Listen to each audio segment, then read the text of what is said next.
అందుతుందండి. ఇంతకుముందుకున్న గవర్నమెంట్‌లో మీకు current bill ఎంత వచ్చేది? ఇంతకుముందు వచ్చేది 400, 500, 700 దాకా వచ్చేది. ఇప్పుడు?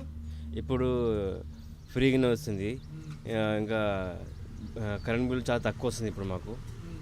ఇంకా కొంతమందికి ఫ్రీ కరెంట్ వస్తుంది, కొంతమందికి తక్కువ వస్తుంది కరెంట్.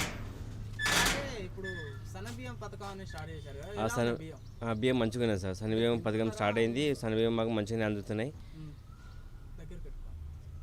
సన్నబియ్యం మాకు మంచిగానే అందుకుంటున్నాయి. అలాగే తింటున్నారా లేకపోతే ఏం అదే కాదు తింటున్నాం అన్న. సన్నబియ్యం ఎందుకు పడేస్తాం మేము? చేస్తున్నారు? బియ్యం ఏం చేసిండ్రు? అవి వేరే దొడ్డి బియ్యం చాలా దాని రాళ్ళు ఇట్లా వస్తున్నాయని వీళ్ళకి అమ్మేస్తుండే మేము. అలాగే మీకు సబ్సిడీ గ్యాస్ సిలిండర్ అందుతుందా? అందుతుందండి. ఇంతకుముందుకు వచ్చిన గవర్నమెంట్లో ₹1000 గ్యాస్ సిలిండర్ ఇచ్చేది కదా! ఈయన 500కే మీకు గ్యాస్ సిలిండర్ ఇస్తారు. ఇప్పుడు అందుతుంది అది 500 గ్యాస్ సిలిండర్ కూడా అందుతుంది మాకు. అలాగే మహిళలకు ఫ్రీ బస్ అనేది పెట్టారు కదా! మీ ఇంట్లో వాళ్ళు ఉపయోగించుకుంటున్నారు. అవును. ఇప్పుడు మహిళలందరికీ ఫ్రీ బస్ ఉంది కదా సార్. ఎవరైనా కూడా ఎక్కడైనా కూడా ఫ్రీ బస్సే ఉన్నది.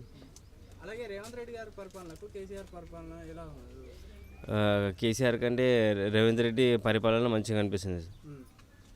అలాగే ఇప్పుడు మీ ఎమ్మెల్యే శ్రీ గణేష్ గారు మీకు ఎలాంటి సమస్యలు అని తీరుస్తున్నారు, ఆదుకుంటున్నారు? ఆదుకుంటున్నానండి. ఏ సమస్య అయినా కూడా ఆయనకి కమిటీ మెంబర్స్ చెప్తే వాళ్ళందరూ వెళ్ళి చెప్తే గణేష్ అన్న